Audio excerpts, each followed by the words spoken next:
Ah, te jubilaste. Sí, me Bueno, jubilé hace 3 años. colaboras y eso, pero te mantienes. Bueno, yo inicialmente dije radicalmente corto. Por los 4 años no quiero saber nada de clases en el sentido Sí, académico. Después veremos si claro. aparece algún curso, lo que tú quieras. Porque estaba haciendo reflexiones, ¿perdón?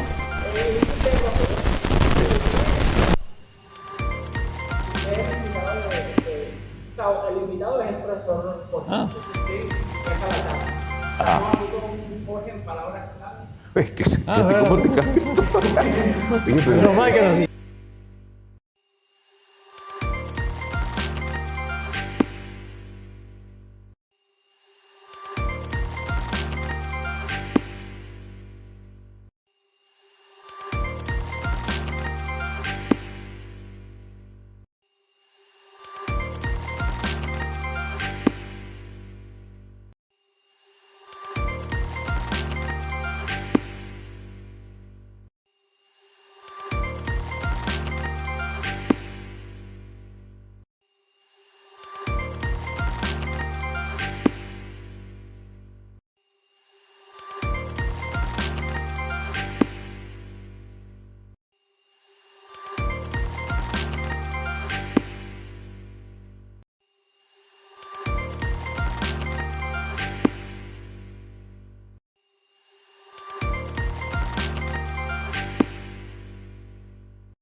¿Quieres decir algo de lo que ustedes hablaron allí? Acabamos de hablar sobre esto. ¿Tienes algo que añadir? ¿Algo? el tema, ¿cómo anuncia el tema tuyo ahora es? No, tema- este fue de escritores No. estadounidenses en la guerra de Cuba. No. ¿Es eso no? ¿No quieres eso de este? Bueno, también puede ser, también puede ser. Escritores.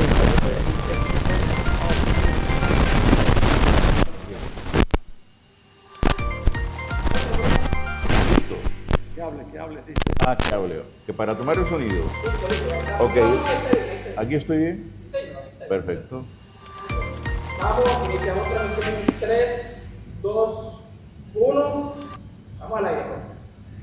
Muy bien, estamos en el marco de la 17ª edición del Seminario Internacional de Estudios del Caribe, que tiene como anfitrión una vez más a nuestro querido amigo Alfonso Munera y como invitado una vez más también a Jorge Fornet, que es asiduo de estos encuentros de amigos en torno a la reflexión sobre el Caribe. Justamente, Jorge, acaba de hacer una conferencia muy interesante sobre el tema de los escritores estadounidenses en el contexto de la guerra de 1898 en Cuba.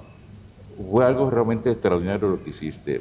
¿Pudiera retomar allí de pronto a agregar algo de lo ya dicho?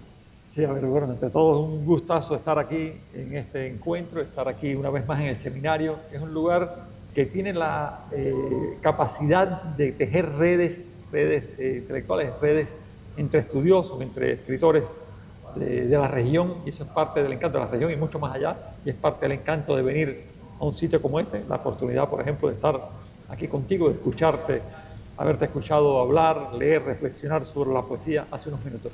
Y sí, efectivamente, acabo de tener una presentación que me interesaba, es caribeña y no, pero un poco más allá, es el impacto del Caribe en la fundación, por decirlo así, del imperio norteamericano, que surge, yo creo, lo digo pronto y mal, el siglo XX, yo creo que en el Caribe se inicia en 1898 con la sustitución de un imperio por otro. Cae el imperio español derrotado por el imperio de los Estados Unidos en la guerra de Cuba, entran los Estados Unidos en la guerra de Cuba y ahí se produce la derrota española y por tanto el nacimiento, el mundo descubre que hay un imperio naciente. Y un poco tiene que ver con eso y el papel de los escritores en eso. Los escritores siempre tienen de algún modo, de un modo u otro, una función importante. Se ha estudiado muchas veces en el aval, la condonación del proyecto, de los proyectos imperiales o en la discusión de esos proyectos. Y más o menos por ahí fue el tema de la conversación. Y además un aspecto de mucha actualidad en este momento geopolítico, el papel de la prensa, el papel fundamental de la prensa, fue determinante realmente para crear una imagen que posibilitara la entrada de los Estados Unidos, ¿no? Sí. Que eso lo estamos viendo actualmente, en este momento. Claro, es que los historiadores saben esto perfectamente, que uno habla del pasado para hablar del presente. Yo, que no soy historiador, vengo más bien de la literatura, pero no puedo dejar de evitar leer como actual algo que ocurrió hace más de un siglo. Y cómo la prensa fue clave en ese caso, incluso en atizar el fuego, digamos, en lanzar, en preparar a la opinión pública para entrar en la guerra. Y cuando uno lee cómo ocurrió aquello y piensa en el hoy, cuántos paralelismos notables y al mismo tiempo preocupantes sobre cómo el pasado se repite, ¿no? Es la parte del encanto y del horror de la historia. Dicen que la historia no se repite, pero se parece tanto. Claro. Óyeme, ahí mencionabas tú el papel de los escritores, ¿no? Ahí está Rudyard Kipling, Stephen Crane. Eso también es bastante interesante. ¿Podrías agregar algo sobre eso? Sí. Yo creo que Edward Said en sus libros de orientalismo y cultura e imperialismo habla mucho de esto y Kipling es un personaje importante. Kipling nos fascinó a nosotros cuando éramos niños, por supuesto, leyendo sus textos, pero cuando uno empieza a leerlo bajo otra óptica, y él percibe cómo fue un pilar del imperialismo británico primero, y también tiene un célebre poema que se tradujo como El fardo del hombre blanco o La carga del hombre blanco, que sale precisamente en los momentos en que tiene lugar la guerra de Cuba, y es, en pocas palabras, ese, o sea, el hombre blanco tiene la misión de echarse arriba esa carga de civilizar al mundo. Estamos predestinados a salvarlo. Entonces, es tremendo, ¿no? Es tremendo. El eterno discurso mesiánico, ¿no? Que todavía estamos mirando cómo se pone en juego ahorita mismo en el tema de Gaza, ¿no? Claro, y en el tema mismo de Ucrania, realmente. Sí. Bueno, pasamos a algo un poquito más amable. La literatura cubana, digamos,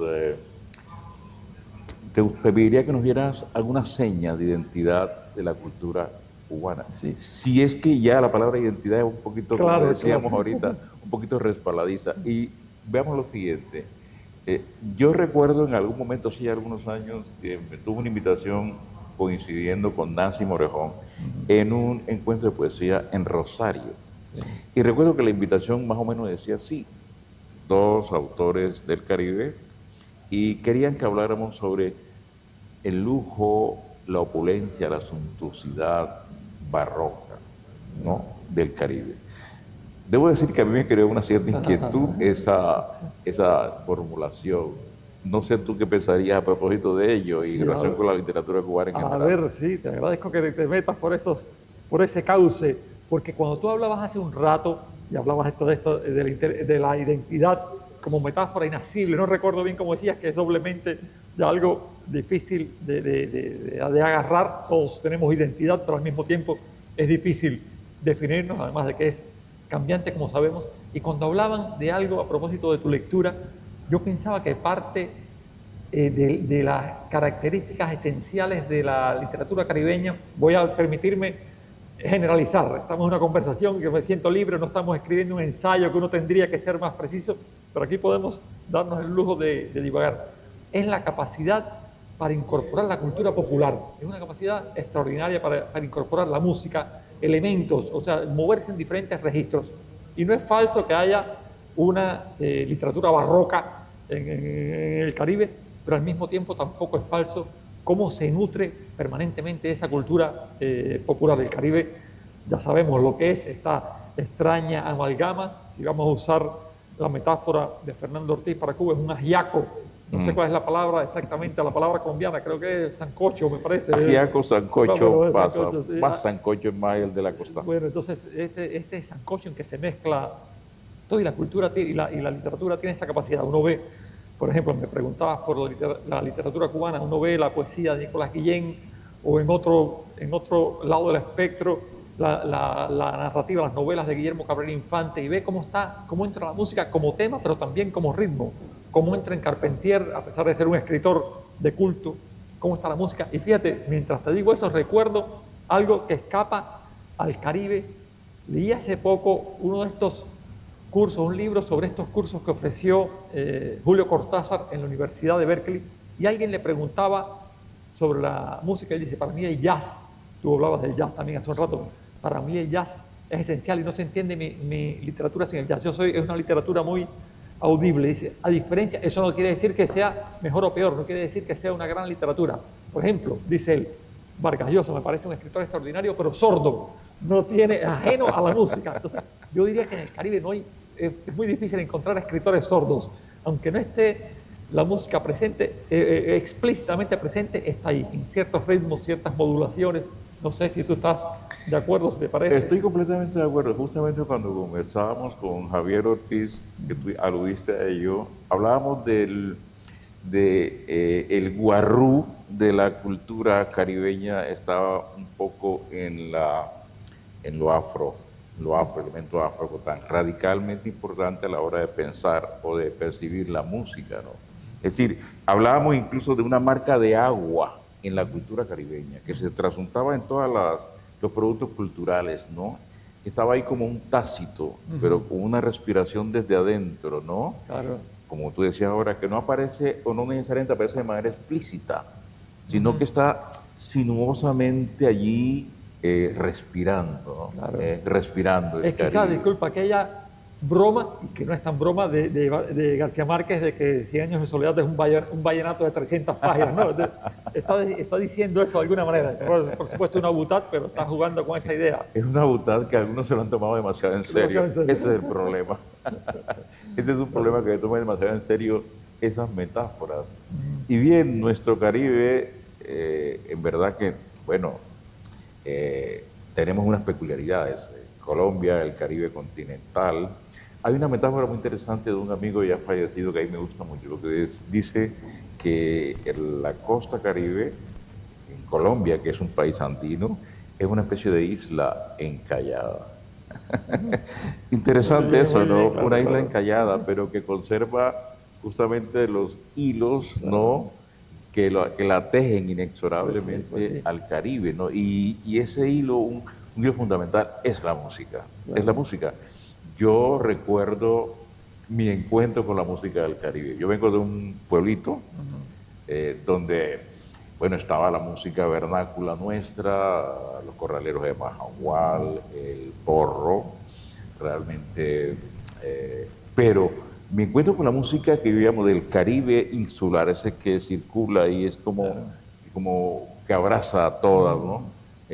A todas las islas, incluida la isla encallada, fue en Cartagena de India ya. Yo llegué a Cartagena, a los barrios más populares, y mi primer encuentro lo puedo precisar muy bien, porque recuerdo la pieza que se estaba ejecutando en ese momento.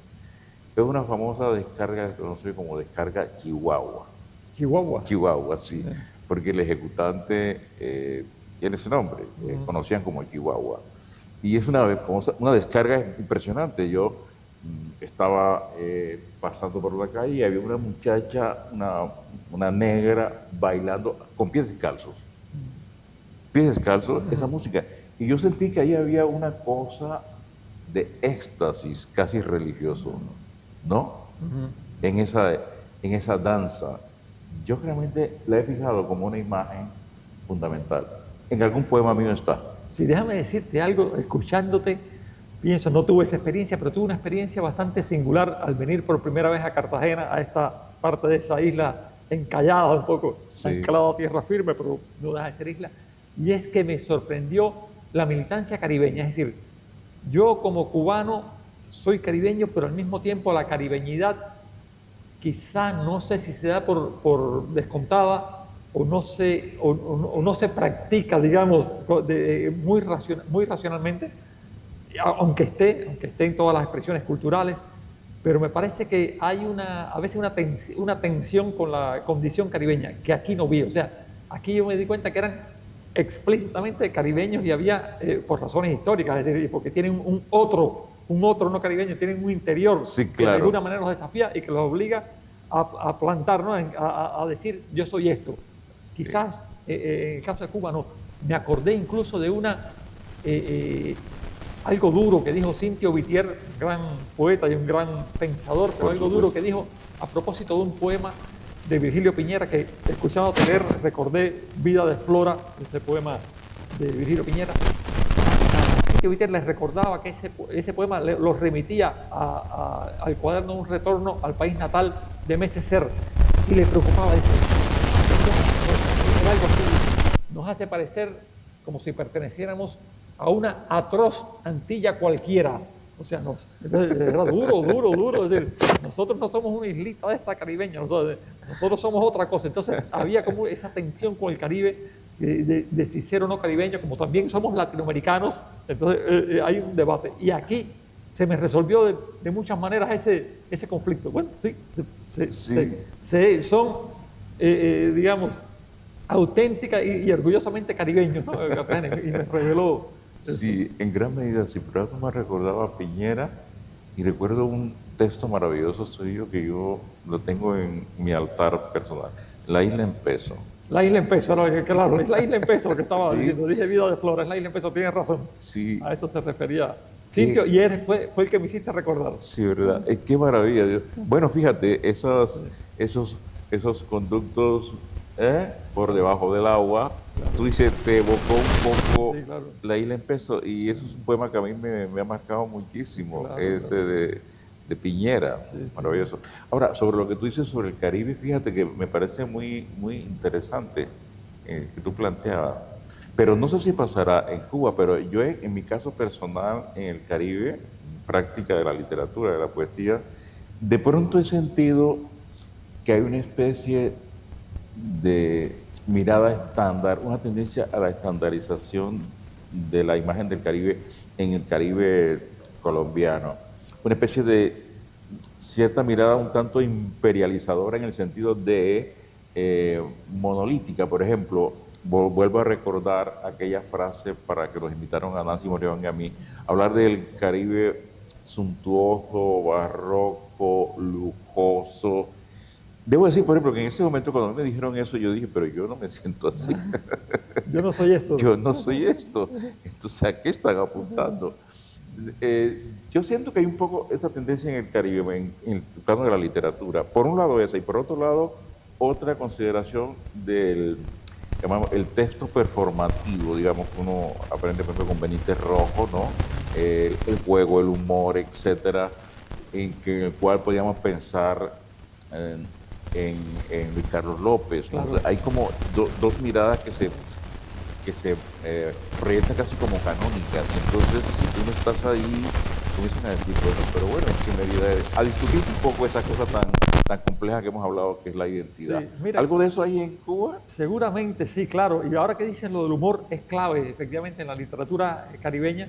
Y cuando te mencionas esos escritores suntuosos, pienso en Lezama Lima, en Carpentier, que son así como grandes figuras, escriben esas catedrales en que uno se siente un poco aplastado. Al mismo tiempo utilizan el humor. Es una manera también de rebajar, de quitarle adustez, digamos, de quitarle pesadez a esos textos que intentan llevar el lenguaje a los límites y sin embargo cuando deslizan ciertos elementos como que ponen en duda ese mismo edificio que están intentando levantar. No, me gusta eso. Y recordaba también, escuchándote ahora, a ese pensador haitiano, Gerard Pierre Charles, que dice, yo como haitiano me invitan todas las semanas a hablar de la tragedia de Haití y de la tragedia del Caribe en general. Pero a mí me interesaría escribir y hablar sobre los aportes de Haití y del Caribe en general a la alegría del mundo. Yo se me gustó, dice, Nuncho, siempre nos ven, para un haitiano eso es más duro, ya sabemos la realidad de ese país, siempre nos ven como personas que padecemos y personas que tenemos que estar penando y llorando nuestras penas. Y dice, y a mí me interesaría ver esa otra parte, el aporte a la alegría del mundo. El mundo sería otra manera, menos alegre sin la presencia del Caribe. Quizás esto se pueda ver como una especie de lugar común, pero no me lo parece, me parece que es algo cierto. Yo estoy de acuerdo contigo, coincidimos enteramente. Eso es verdad, fíjate, y yo lo digo por experiencia personal. O sea, uno recibe una tradición occidental que yo creo que está muy tamizada ya por las cargas imaginarias del cristianismo. O sea, el héroe del cristianismo es Cristo llagado, cuerpo abyecto, realmente herido, mutilado de alguna manera. Y yo creo que en la tradición occidental ha sido marcada en gran medida por la fascinación por el sufrimiento y el dolor, ¿no? El culto, por ejemplo, a ciertas figuras como Rimbaud, Lautréamont, casi todas las grandes figuras, hay un santoral allí de personajes sufrientes que casi como que la consigna es, entre más sufras, mejor escritor eres, mejor artista eres, sin quitarle el mérito a Van Gogh, pero no tiene por qué ser Van Gogh. Y yo creo que sí es muy importante eso.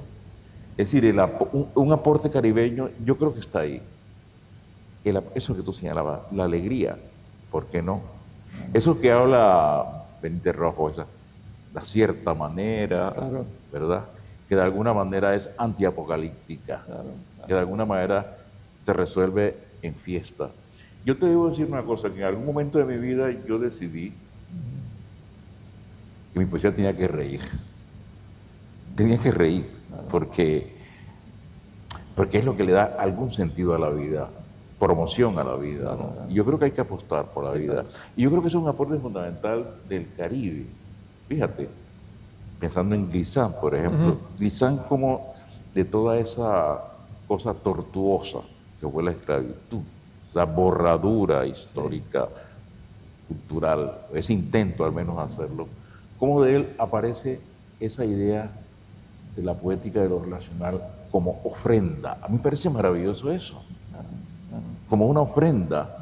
Y de todos estos pensadores, digamos, que vienen alimentados por todo el tema de la posmodernidad, etcétera, etcétera, digamos que hay una fuente deleuziana en Glissant.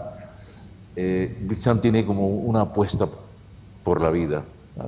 Sí, y no quiere decir que no esté lo otro también, o sea, no es que esa simplificación, esta especie de caricatura de los caribeños como gente permanentemente alegre, no es eso, es que el dolor también está, pero tamizado por esta otra manera, yo creo, inevitablemente.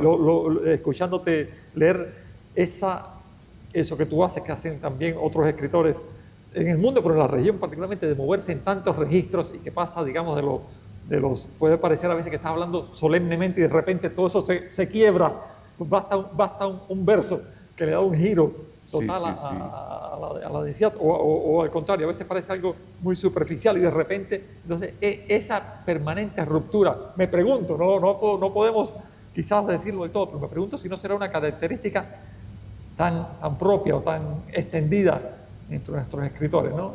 Yo creo que sí, fíjate, yo creo que sí, aunque obviamente no vamos a ascribirnos a tener el patrimonio del humor, por supuesto que no hay una tradición humorística tremenda en todo Occidente, pero sí es muy importante, fíjate, y yo comparo eso o ubico eso en el caso colombiano.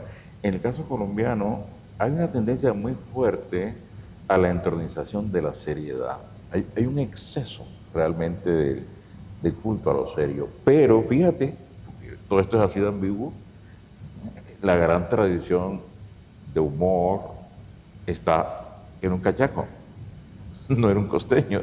Silva, Noel Silva, digámoslo así, romántico de aquello de una noche, etcétera, no, el Silva de las gotas amargas.